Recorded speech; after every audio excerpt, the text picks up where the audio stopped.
vem aquecer o nosso dia aí, né, Isa? Porque aqui está 2 graus, então não sei quanto está aí, né? Então, aqui... seja bem-vindo. Quanto que está aí?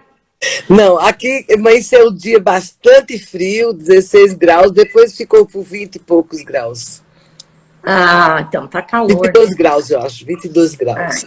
Então vamos aquecer. Vamos esquentar essa live, tá, Isa? Então, você estava falando de você um pouco, eu vou já te dar espaço para você, então, entrar, se apresentar para os nossos seguidores, para as pessoas que estão aqui, para esse assunto extremamente relevante que vem trazer uma luz aí para os relacionamentos, um entendimento para que as pessoas possam diminuir os seus sofrimentos, não é? Então, ó, Isa, para você que está chegando aqui, o Clube das Terças, ele sempre traz uma pessoa especialista nos seus conhecimentos aí, no seu trabalho, e ele vai enriquecer, então, a vida das pessoas que estão aqui conosco. Vocês que estão chegando aí, eu queria orientar para vocês, quem está pela primeira vez, que ali embaixo na barrinha tem um aviãozinho. Então, eu gostaria que vocês colocassem o dedinho de vocês aí e convidassem as pessoas que são dos vossos contatos para que venha também se beneficiar desse encontro nosso hoje, se beneficiar com a vinda da Isa aqui para a nossa live, e que vocês possam, então, dizer a eles que é bastante importante estar aqui hoje. Isa, o Clube das Terças é um espaço que está recebendo você com muito carinho e quer te deixar à vontade aí para você trazer, porque eu sei que tu tem bastante conteúdo, quero falar pouco hoje para aproveitar muito a sua chegada aqui. Então, fique à vontade, né, se quiser falar como a gente se conheceu e se quiser falar, então, principalmente da tua formação, do teu trabalho, para que quem está aqui conosco saiba por que é importante estar aqui conosco, tá bom? Fique à vontade. Boa noite a todos, boa noite, Noemi, boa noite, Nestor, que eu estou vendo aqui, boa noite, Cícera, boa noite a todos. É muito gratificante, muito obrigada, Noemi, esse convite amoroso, e é muito gratificante poder estar aqui com todos juntos para trocarmos e debatermos um tema tão atual, né? Que está sendo tão gritante ultimamente, né? Com mais ênfase. Ok? Eu quero agradecer de verdade. E a minha formação é que eu tenho 43 anos de formada, fiz 64 anos, sou viúva, tenho 3 filhos, 6 netos. Minha formação é bastante vasta, na minha prática psicanalítica, minha prática clínica, psicoterapeuta, também de psicologia hospitalar. E nós nos conhecemos no curso de marketing para psicólogos, nós fazemos o curso de sexualidade também com a Bárbara, né? E nós estamos sempre juntas buscando aprender cada vez mais, porque se a gente não recicla e se a gente não busca o conhecimento a cada vez mais, a gente fica inerte, né? E fica estanque, né? Então a gente tenta crescer e tenta aprender mais e mais e está sempre atualizado para oferecer o que a gente tem de melhor. Então, Isa, eu fico bem feliz que você está aqui e quero começar para dar espaço, porque é bastante coisa que a gente tem que falar aqui, né? Verdade. Porque a gente colocou um título aí, A Prisão do Narcisista, mas na verdade a gente quer trazer mesmo como é viver com uma pessoa com esse transtorno de personalidade. Então eu queria que você falasse para as pessoas que estão aqui na nossa live, de forma geral, de uma forma simples, o que caracteriza uma pessoa com esse transtorno de personalidade narcísica? O narcisista, ele tem um padrão bastante difuso de grandiosidade em fantasias ou comportamentos. Ele também possui uma necessidade enorme de admiração, falta total de empatia, ele não sente o que outros sentem, ele não se comove com nada. Esse padrão narcisista, ele surge na infância, né, que nós temos o padrão das nossas pulsões, nosso primeiro objeto de amor, né? É importante, criança, mas quando aos 7 anos não faz a pulsão, isso vai se desenvolvendo na adolescência, na idade adulta ele começa a eclodir, né? Então, existe o transtorno narcisista, o leve, o moderado e o grave. Né? E tem as características, que eu coloquei aqui até uma colazinha, que são 9 características, que das 9 características que eu vou citar, Se nós percebermos em algum momento que alguém tem 5 das características, a gente já pode diagnosticar como se alguém tendo um transtorno narcisista. Então, a primeira característica é a sensação de grandiosidade. Ele se acha assim o máximo, a própria pessoa. Ele se acha muito importante. Então, ele exagera nas conquistas, ele se acha muito talentoso e ele espera sempre ser reconhecido, né? Ele como ser superior, sem mesmo assim, às vezes nem merece tanto, mas ele se projeta, ele se autopromove. Acho que isso aí é bem característico de muita gente que a gente conhece, né? Segundo, ele é muito preocupado com as fantasias de sucesso. Então, o sucesso para ele é ilimitado. Poder, brilho, beleza. Para ele, é o melhor médico, é o melhor advogado, tem que ir ao melhor psicólogo, sabe? Ele trabalha na melhor empresa. Se a empresa é dele, então é a melhor do mundo, tudo dele é o melhor. Ele é especial e único e pode estar sempre associado a outras pessoas e condições. Ele só busca pessoas de poder. Então, ele vai para campos de golfe, ele vai procurando entrar-se nas situações onde as pessoas têm muito poder e sabe aqueles entrões de festa e tudo, sabe? Mais ou menos 7-1 social. Então, e ele precisa dizer, né, Isa? Ele precisa dizer que ele esteve naquele lugar, que ele é amigo de fulano de tal, que aquela pessoa o admira muito, não é? Ele precisa referenciar o seu lugar, né? Colocar como ele é importante, porque ele está perto de tal pessoa. Então as pessoas vão admirá-lo porque ele é importante, porque ele está com aquela pessoa que está na mídia, que está sendo vista, que está sendo referenciada. Então diz, sou amigo de fulano, sou amigo de fulana, não é? Então, o tempo inteiro colocando dessa forma. É claro que, como tu colocou, né, Isa, acho que é importante a gente ir vendo, porque essas características, elas aparecem, como você disse, às vezes é de uma forma grave, às vezes é moderada e às vezes é leve. Então, nós precisamos entender essas características até para que a gente não saia por aí diagnosticando todo mundo, não é? Porque isso também é um perigo, é um risco que a gente coloca. A gente falando aqui, é um risco que se coloca as pessoas diagnosticar todo mundo aí, não é? Atualmente, né, as pessoas começam a ver lives e youtubers e etc e tal, e hoje agora está uma moda, é pai narcisista, é mãe narcisista, todo mundo agora é narcisista e tá. É bem perigoso isso, não é bem assim, né? Porque, inclusive, também tem tratamento leve e moderado, quando eles querem, né? Tem condições, vai ver isso mais adiante. Então, a quarta característica. Então, essa demanda excessiva de admiração provoca, assim, até um poder nele. Então, quem não conhece, então se aproxima e ele o cara, né? Cara. Então, o que é que acontece? E tem uma coisa mais grave, que é bem assim sutil, é quando eles apresentam o sentimento de possuir direitos. Eles se acham no direito de ter um tratamento especial. Então, são pessoas assim, sabe? Você sabe com quem está falando? Sabe? Tem também isso assim, complexo de autoridade personificado, complexo de poder personificado, entendeu? Então, é sempre isso. Então, ele não gosta de se unir a pessoas com um nível social inferior, nada disso.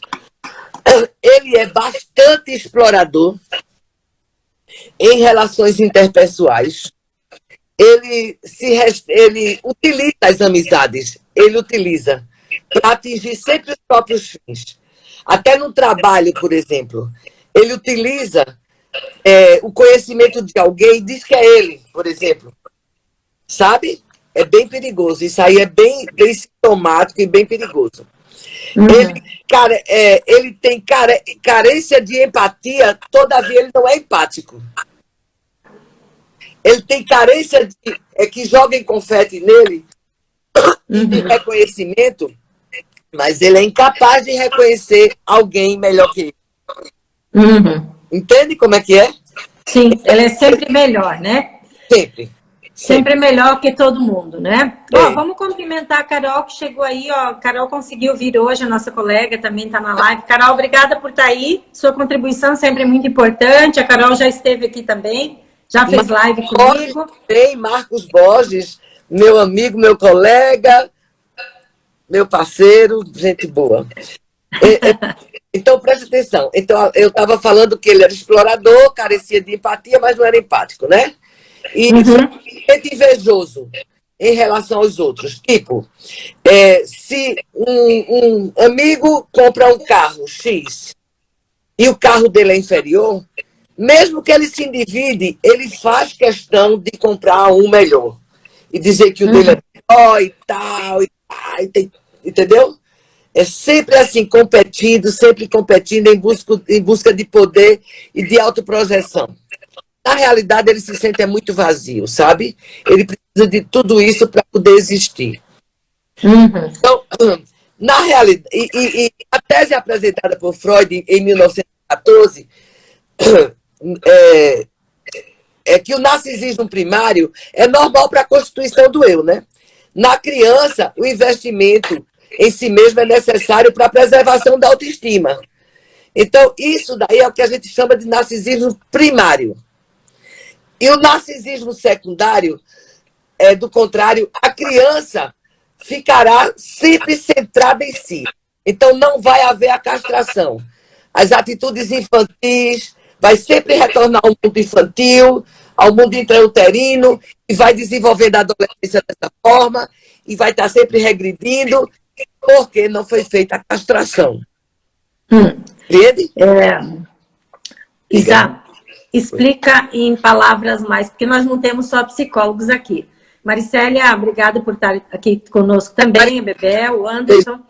Veja, explica assim, como é que é, o que é a castração, né? Porque senão fica muito de psicologia, talvez fica difícil de entender. Tudo bem. O limite, a tolerância à frustração, começar a frustrar. Porque o bebê, quando é criança, a gente não acha um bebê fofinho, maravilhoso, é necessário para a autoestima, não é verdade? Então, vai poder endeusar a criança a vida inteira. Vem a idade de criação, aos 7 anos. Então, isso daí precisa ser desmamado também. Tudo é necessário. E começa a interagir com os limites, a lei, a disciplina, porque sem limite nem o ego se estrutura. Sem limite. Concorda comigo? Que é essa base que vai estruturar a personalidade saudável. E veja como é interessante a gente estar falando disso, porque hoje a gente vê as famílias tentando suprir todas as necessidades dos filhos, não é? É uma coisa que eu vejo muito em consultórios, pais tentando suprir todas as necessidades dos filhos, dizendo, mas eu não tive, então quero dar tudo ao meu filho. E os filhos acabam, então, virando o centro de tudo que os pais querem fazer. Então, tudo está ele em primeiro lugar, tudo está sendo dado a ele. E eu costumo dizer, né, a Isa, eu queria que tu contribuísse ou me corrigisse, caso você pense diferente, que eu costumo dizer que o papel dos pais não é tirar as pedras do caminho dos filhos, mas colocar as pedras nos quais as crianças possam ultrapassar. Mas o que a gente tem visto, né, eu não sei como é você também na sua prática aí de atendimento, se você também vê isso, esses pais tentando deixar os filhos com uma vida muito leve, sem muita responsabilidade, mas recebendo tudo aquilo que o filho quer. E não aquilo que ele deveria receber dentro das idades, de cada idade da criança. É claro que os pais não devem colocar uma tarefa muito maior do que a criança pode resolver, não é? Porque aí ele vai frustrar demais. Mas vai fazendo pequenas frustrações, colocando alguns esquemas, algumas dificuldades, dizendo, você ainda não conseguiu, mas você vai conseguir, se você continuar treinando, se tu continuar fazendo, né? Tu vai conseguir fazer, né? O que a gente tem visto, o que eu tenho visto muito, como eu atendo casais, eu vejo muito os pais tentando nessa competição do amor do filho, ficar dando mais, cada um tentando dar mais para o filho, não é? Então, eu queria que tu falasse um pouco sobre isso. Com certeza. Veja bem, eu costumo sempre dizer que a educação começa no berço, né? Educação começa no berço. Então, tudo com limite, a dureza com amor, assim, a hora de mamar, a hora de dormir. Isso tudo já são formas de estabelecer limites. Aos 7 anos, quando eu digo que vem a castração, certo? Vem. Porque se o pai super oferece o mundo irreal, quando ele chega lá fora, porque a vida não é assim, qual é o preparo que esses pais estão dando para essas crianças enfrentarem as frustrações? E os não, tá? Então, é por aí que começa os distúrbios, as faltas de sociabilidade, entende? A falta de adaptação escolar. Tu tá entendendo? Então, tudo isso reflete exatamente na falta de limite. Entende? Então, os pais, assim, acham que amor é dar em excesso. Não, quem ama também diz não, e basta. Quem ama e diz explicando que isso aqui é importante, que a vida não é assim, a professora vai dizer não, o amiguinho vai dizer que não quer dividir o brinquedo, e por aí em diante. Concorda comigo? Sim, e quanto pai, né? Quanto pai tem essa função muito importante de conseguir colocar esta separação, né? E aí eu queria colocar um pouco da questão do papel do pai, a gente está falando da formação dessa personalidade narcísica, do pai interferir nessa relação, muitas vezes, que a criança estabelece com a mãe de muita simbiose, de muita ligação, né? E essa ligação tão firme que o pai, que a mãe tem com a criança, e que a mãe muitas vezes fica, e que o pai não vem fazer a separação e fazer essa frustração.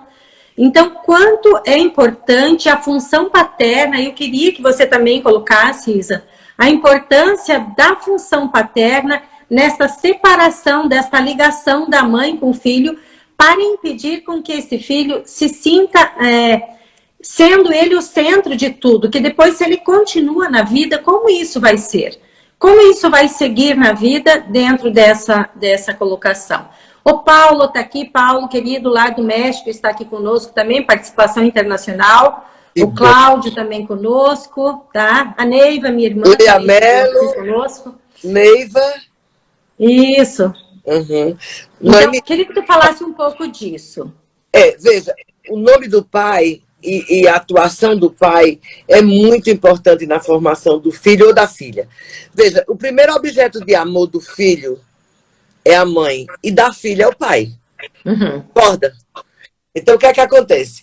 Mas, de repente, as primíparas, a gente observa muito nas primíparas, independente de ser menino ou menina, as primíparas, elas até deixam de olhar a relação com o marido para se dedicar inteiramente ao filho, e muitas vezes isso daí já começa a desenvolver aquela simbiose, e o pai vai ficando um pouco sem espaço. Daí que você que lida com casal, não sei se você percebe muitas queixas desse tipo. Eu tinha um paciente, um casal, que dizia assim, é bom deixar bem claro aqui, que em casa eu não tenho espaço para dizer, mas aqui eu vou dizendo, se você não atentar para mim, você vai me perder, depois não reclame. Porque depois que nasceu o filho, a pessoa fica, né, completamente embevecida. Então, veja, isso daí também vem muito antes da castração, porque a relação pai-mãe com o bebê, menino ou menina, tem que se estabelecer também desde o berço.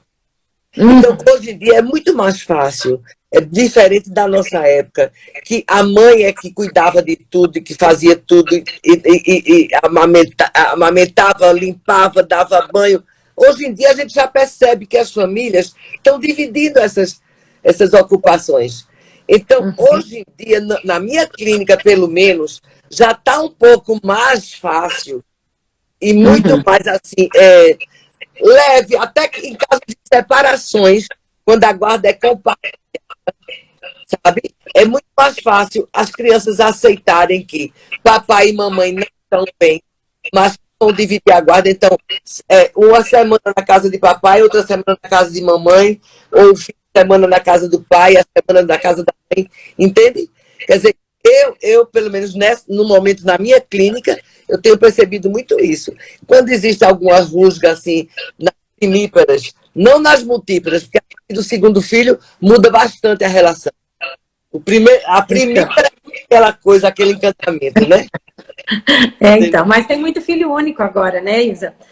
Isa, eu queria que a gente fosse para o nosso tema, porque aqui eu acho que é tema para casais. Então, vocês entenderam que, em linhas gerais, como se forma um narcisista e quem contribui para a formação desse narcisista.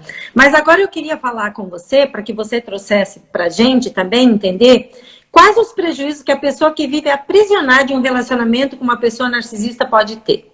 Então, eu quero trazer, porque esse é o tema que eu acho que é bastante relevante. Como eu atendo casais, eu quero que os casais consigam identificar isso e consigam entender que sofrimento traz um relacionamento onde um dos dois tem esse transtorno de personalidade. A gente vai abordar agora o maior sofrimento é no narcisismo patológico. No narcisismo patológico, a coisa é bem preocupante. Porque ele começa sendo aquele amante perfeito. Ele é o amante perfeito, ele é aquele homem idealizado, é a fase da idealização, é o bombardeio de amor. Ele bombardeia a vítima com amor. No primeiro encontro, ele já sabe tudo que ela necessita. Então, ele vai, analisa aquele primeiro encontro e manda rosas, etc. E ela começa, nos primeiros dias, na primeira semana, a acreditar que aquele é o homem ideal para a vida dela. Uhum. Então, ela começa a alimentar... Ou dele, né, Isa? Ou dele, né? Ou dele, né?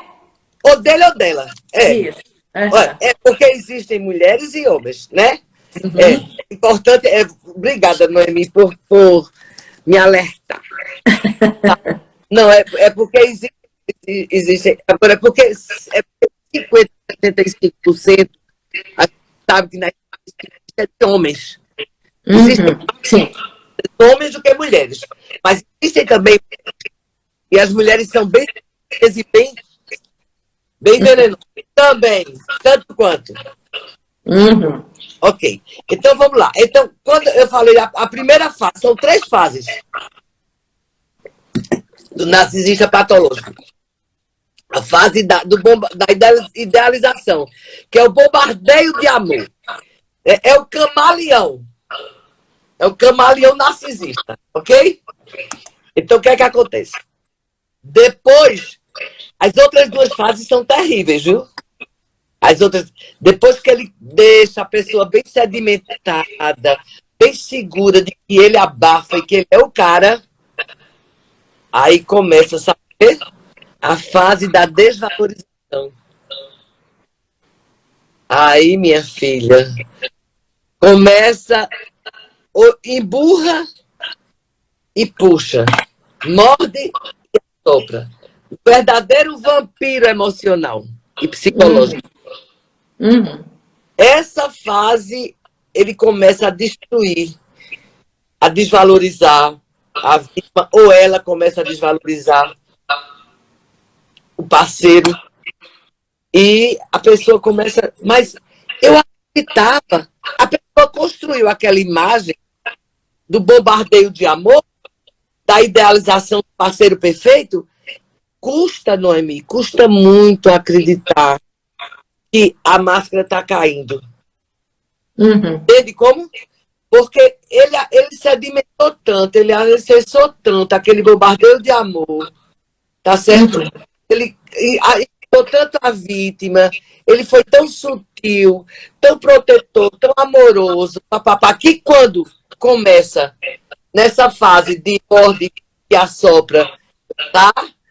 Essa fase de vampirismo emocional e psicológico, a vítima custa.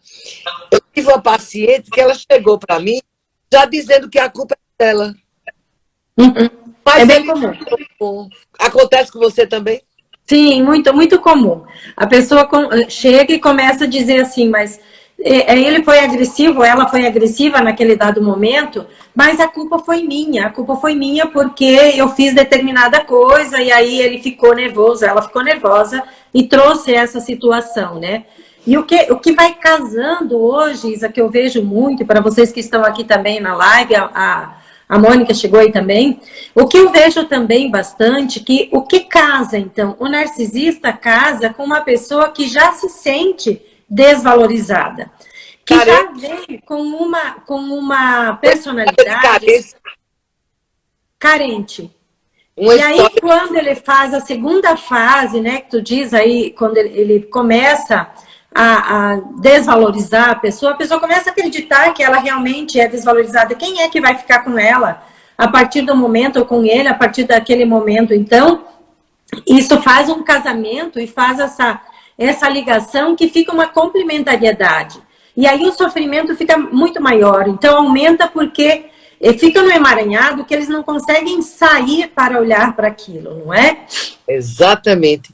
Então, essa fase, ele começa a deixar a pessoa muito inútil. O parceiro ou a parceira, entendeu? É como se fosse assim, semelhante aos indivíduos ciclotímicos e bipolares. Ele vai e vem constante. Dá para entender? Sim. Eu te amo um dia, no outro eu estou com atitudes hostis, agressivas, idas e vindas, entendeu? É o carcereiro de você. Entendeu? Então, por isso que aprisiona, né? É a prisão. Pronto, exatamente. Onde a gente, é o tema da live. A prisão ele é o seu carcereiro. Então, o que é que acontece? Aí começa a surgir o início da depressão no parceiro. Entendeu? Sim. Então, a pessoa começa a se sentir acabada. Acabada. Mas quem é que vai lhe socorrer naquele momento ainda? O próprio narcisismo. Oh, queridinho, ainda é a segunda fase. Aí depois, aceiteia novamente. E aquilo ali vai tirando sua energia, vai lhe sugando, lhe sugando, lhe sugando. Você vai ter sempre dissonância. Nesse momento, você está na dissonância cognitiva. Porque você já está desenvolvendo um transtorno de estresse pós-traumático. É bem por aí. Aí, e aí fica muito dolorido, né? Aí você vai para a terceira fase. É a fase do inferno, chama-se fase da vala. Depois de idas e vindas, você se descompensa, você não vai, é mais você acha que realmente a culpa é toda sua, mas que o relacionamento não tem mais culpa, não tem mais volta, não tem mais retorno. Sabe o que acontece? Ele já está em outra. E ele vai e lhe descasta de verdade. E a pessoa vive, ela precisa da admiração, né? Então, no relacionamento que dura... Ele não, ele tá pouco... O perverso, não. O psicólogo, não. O patológico, não. Você acha que ele não precisa de admiração? Esse daqui não. Esse a gente tá falando do patológico, meu amor. Que a gente tá falando da prisão do... A prisão do narcisismo existe no patológico. Porque o leve e o moderado, a gente vai voltar lá, vai voltar. Porque o leve e o moderado dá para tratar, dá se ele quiser. A gente volta lá depois. Se não entende, volta lá. Perguntem aqui. Quem não está entendendo. Esse que a gente está falando da prisão, certo? Que tem as 3 fases, certo? Que essa é a última, que é a fase do inferno da vala, do descarte, certo? É do patológico. Quando ele daqui a pouco, aí ele realmente lhe descarta, porque ele se preparou, esse patológico é um homem de várias mulheres, que a gente sabe que o consultório tem demais isso, certo? Eu quis ficar bem muito nisso, porque atualmente, nessa pandemia, então, minha filha, você não tem ideia como isso está frequente. Então, o que é que acontece? Aí, daqui a uma semana, 15 dias, ele já está postando em rede social, ele com outra. Será a próxima vítima. Entendeu? Então, essa questão do narcisista é do patológico, porque aí a pessoa já ficou com dissonância cognitiva, já ficou com estresse pós-traumático, já ficou arrasada para reconstruir e reescrever sua história. Entendeu? Aí o que é que tem cura? O leve e o moderado. Porque o leve ainda tem condições de você conversar, se ele quiser, né? Porque se ele não quiser, ele vai estar presente em corpo, mas vai estar presente em alma. Uhum. Então, eu acho que é interessante a identificação, porque eu acredito que esse que tu está colocando, Isa, o patológico, ele não vai buscar um tratamento, né? Ele não vai porque ele não precisa, não é? Então, no entendimento dele, ele não precisa. Então, a Michele disse que já namorou um narcisista, né? Já namorou, que bom, Michele, já foi, né? Já passou, né? Mas você acha que era patológico? Leva ou moderado? Porque, na verdade, leve e moderado dá pra patológico. Eu acho que o dela era ou moderado ou patológico. Não era, Michele? É horrível, coitadinha, mas ela se libertou. Que bom, Michele, poderosa. Nunca mais. Porque nesse patológico, minha filha, eu contato, até no moderado, às vezes, com tendência perversa, o contato tem que ser zero. Zero, zero. Uhum. Sim. E olha lá, moderado, você dá contato zero e, às vezes, quando ele lhe vê bem, ele ainda volta, viu? Ele ainda volta. Ele não pode lhe ver. Então, por isso que você tem que isolar, trocar no telefone, fazer tudo. Michele não sabe qual deles foi.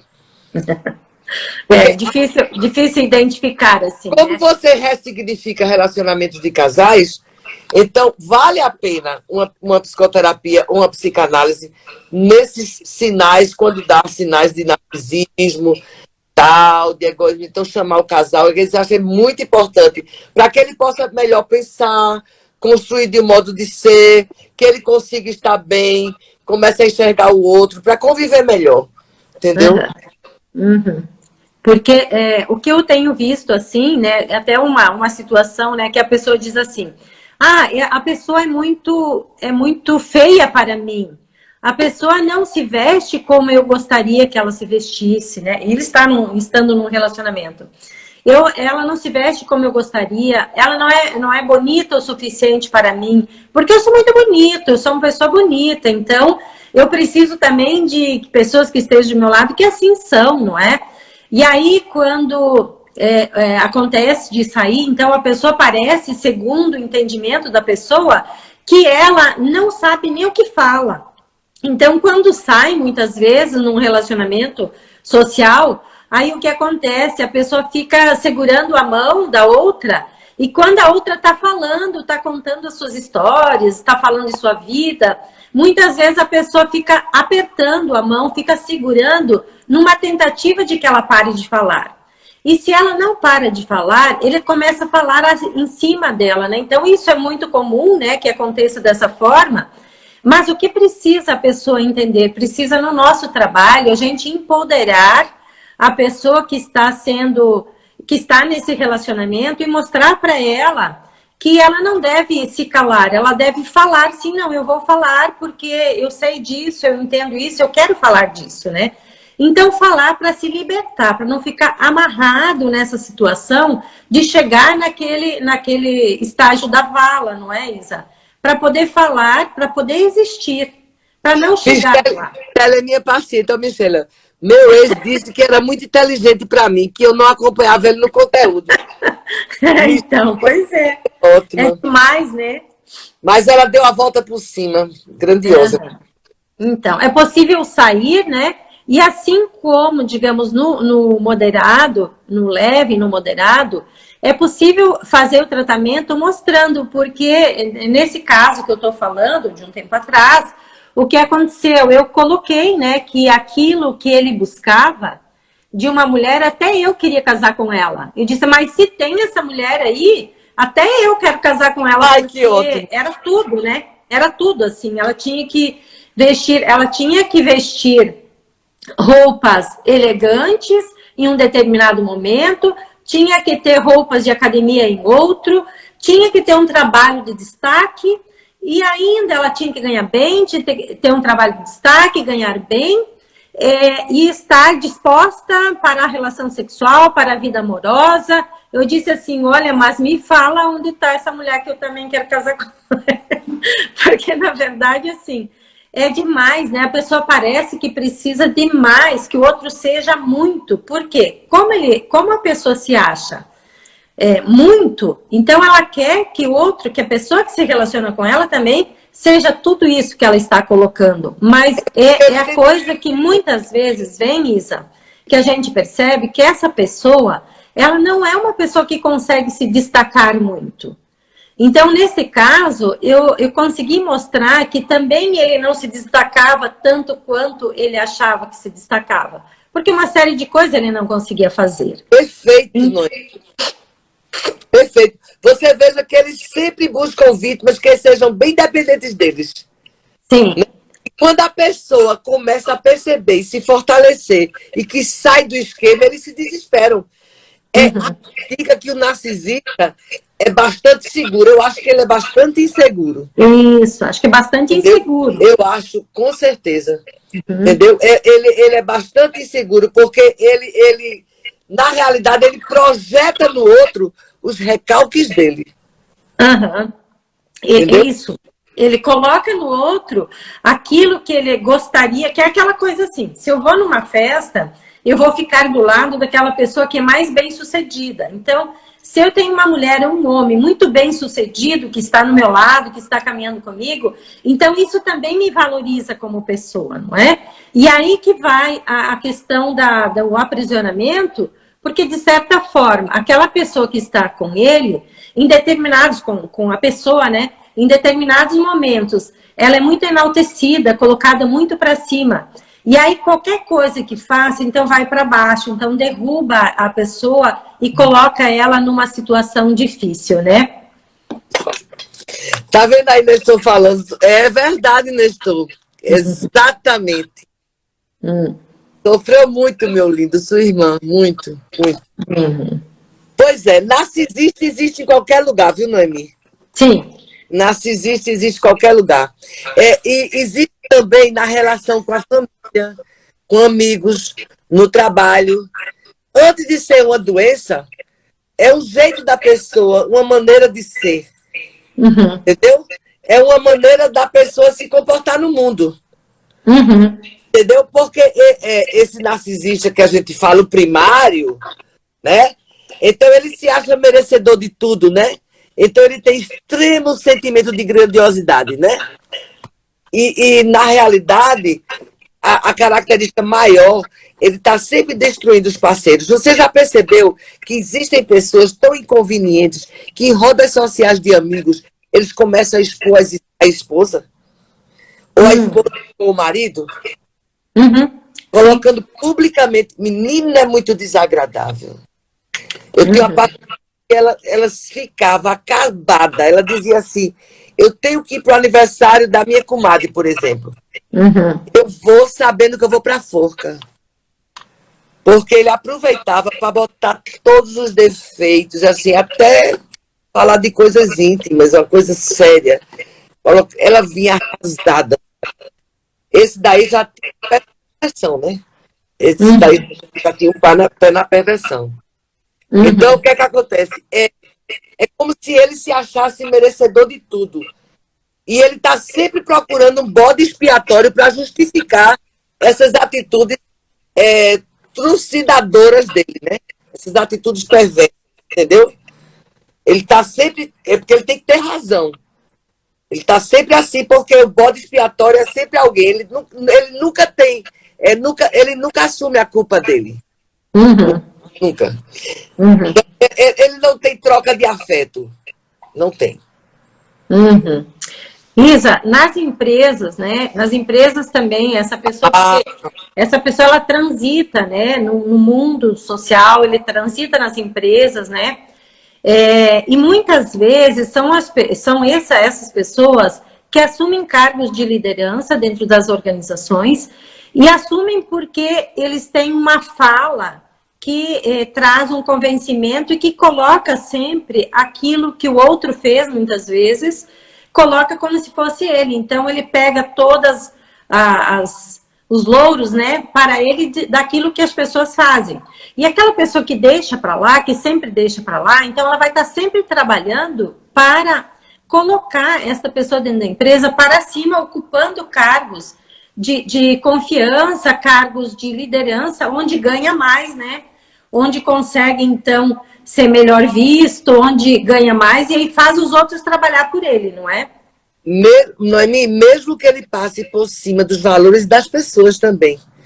Uhum. Com atitudes sórdidas. Silvana, beijo. Tá dizendo que a nossa live tá maravilhosa. Beijo, menina, legal. tão bom estar aqui trocando, né? Troca de aprendizado. Noemi, presta atenção. E nas empresas, eles sempre, assim, os cargos de chefia são altamente perigosos, porque eles se tornam nazistas, racistas e fascistas. Presta atenção, é muita loucura. São chefes, assim, manipuladores, exploradores, sabe? Terríveis. Enquanto não tem esse cargo de chefia, eles causam tumulto. Também em família, também eles causam rede de intrigas, entendeu? Qualquer papo, tem uma reunião familiar. Tente, se aborda qualquer coisa, é tema para uma discussão, para rompimentos. Coisa. Eles são especialistas também nas relações familiares e trabalhistas e pessoais, assim, em grupos. Eles são especialistas também em bloquear em zap, sair de grupos. Como vítimas. Sim, sim. Você entende? Eles são assim, eles invertem. Totalmente. Eles arranjam sempre um modo expiatório. É verdade, sempre estão buscando Lucélia, isso, né? Obrigada, Lucélia. Silvana. Eu queria te colocar aqui, como tu estava colocando, né? Vixe, a pessoa aprisionada. Tá passando rápido, meu Deus. Sim, sim. A pessoa aprisionada, ela pode chegar a desenvolver doenças, não é? Mas se ela se dá conta, ela pode, tanto, digamos, dependendo do nível aí do narcisismo, tanto ela pode fazer um caminho e sair daquele relacionamento e tratar e se reestruturar e cuidar da própria vida. O que eu tenho visto, assim, e que eu acho que esse é um perigo, a pessoa, muitas vezes, como ela é muito dependente, e aí a dependente é afetiva mesmo, amorosamente, porque não é uma pessoa que muitas vezes é dependente financeira. Muitas vezes a pessoa financeiramente, ela é autônoma, vive bem, lida bem com isso, mas ela tem uma dependência emocional. Então, ela vive sempre buscando outras pessoas com esse mesmo perfil de personalidade. E ela não se dá um tempo para reconstruir a sua pessoa em relação a esse padrão de funcionamento. Então, quando a pessoa sai, normalmente eu digo, vamos esperar um tempo para entrar em outro relacionamento. Repete o mesmo padrão de dissonância afetiva. Ela não só igual. Cognitiva, ela também desenvolve uma dissonância emocional, psicológica, afetiva. Entendeu? Então ela sai trocando parceiros, em geral, viu, Noemi? Elas ficam de verdade. Aí elas ficam com hipomania, desenvolvem hipomania, ou compulsividade em compras. As pessoas assim, entendeu? Então, está sempre, como eu te falei, a descompensação entre a bipolaridade, entende? A depressão, a bipolaridade, elas ficam completamente descompensadas. Completamente descompensadas. Então, veja como é importante a gente estar trazendo esse tema para esclarecer para as pessoas. Eu acho que eu deixei claro que ou elas descompensam com a troca de parceiros, ou elas descompensam comprando compulsivamente, ou drogas ou álcool também. E se coloca numa destruição, numa desestruturação de personalidade, né? Que acaba não conseguindo seguir a sua vida de uma forma saudável.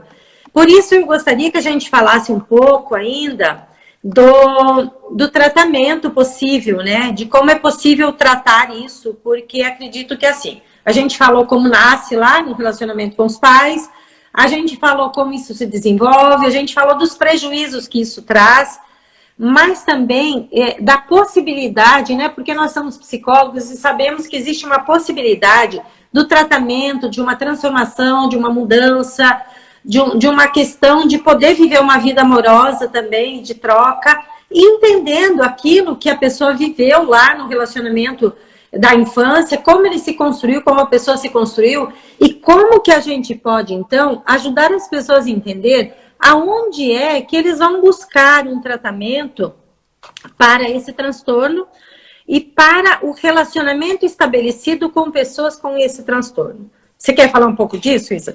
Quero. Você veja que as relações se sustentam pela troca.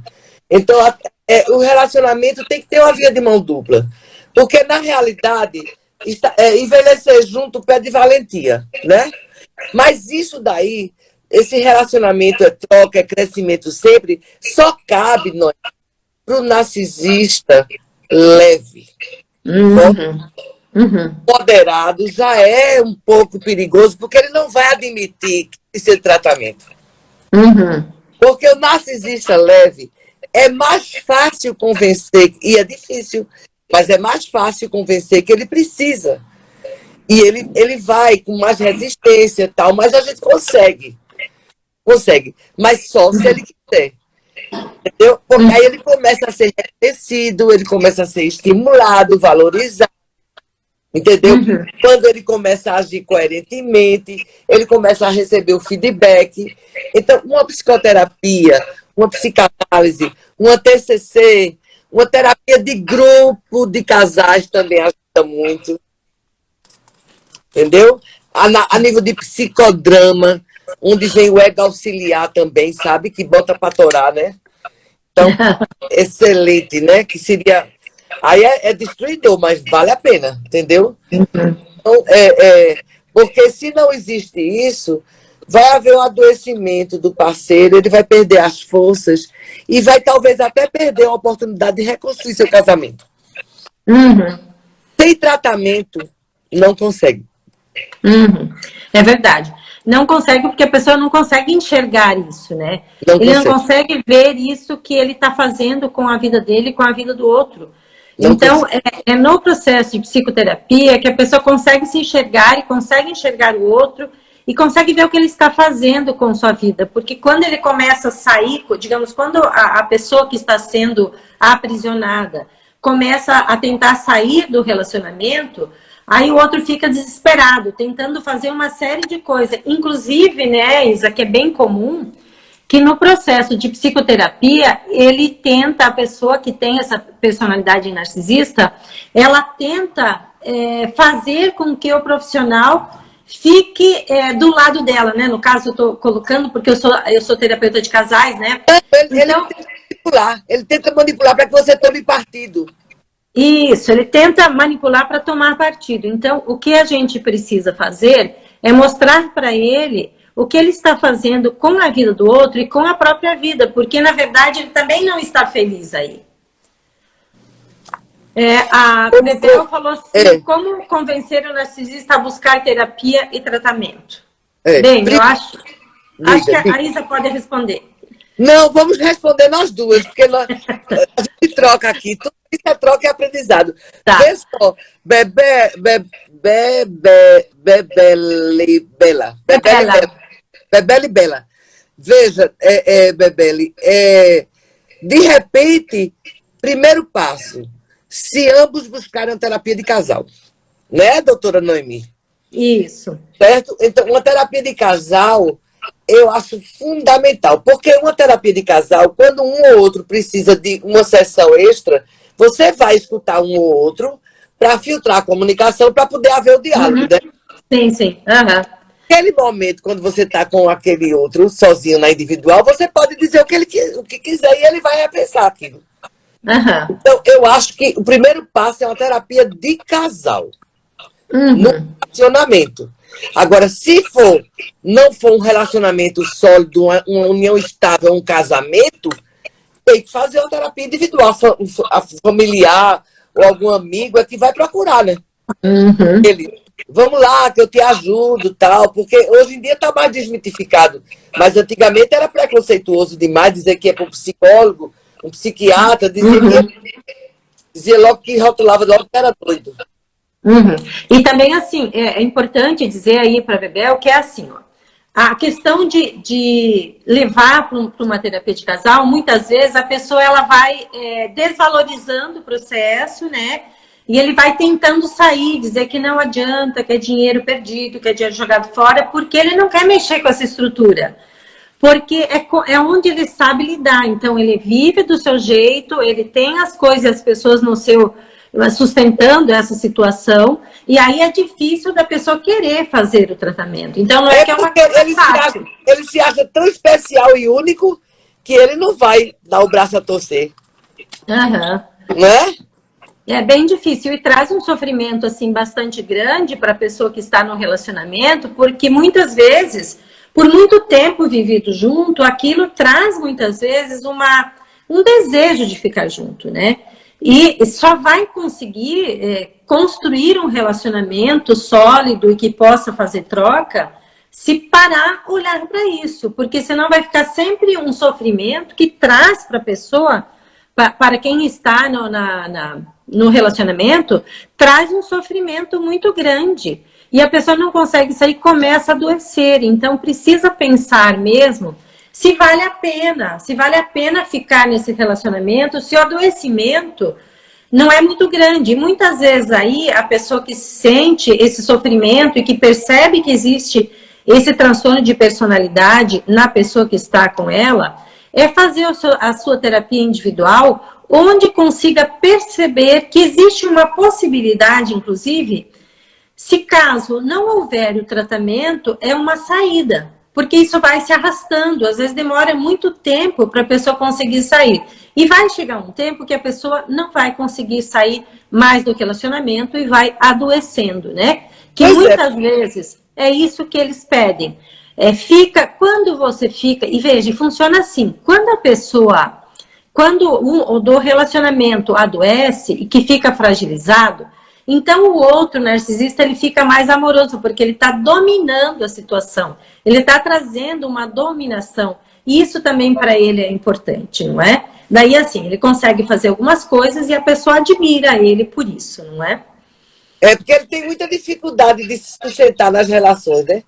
Porque o sustento de uma relação vem do contato com o diferente, com a troca, com a via de mão dupla, né? E ele não consegue. Ele não consegue. Fica sempre aquele vazio, mas ele não perpassa, ele não abre o jogo. Ele não é tudo muito oculto.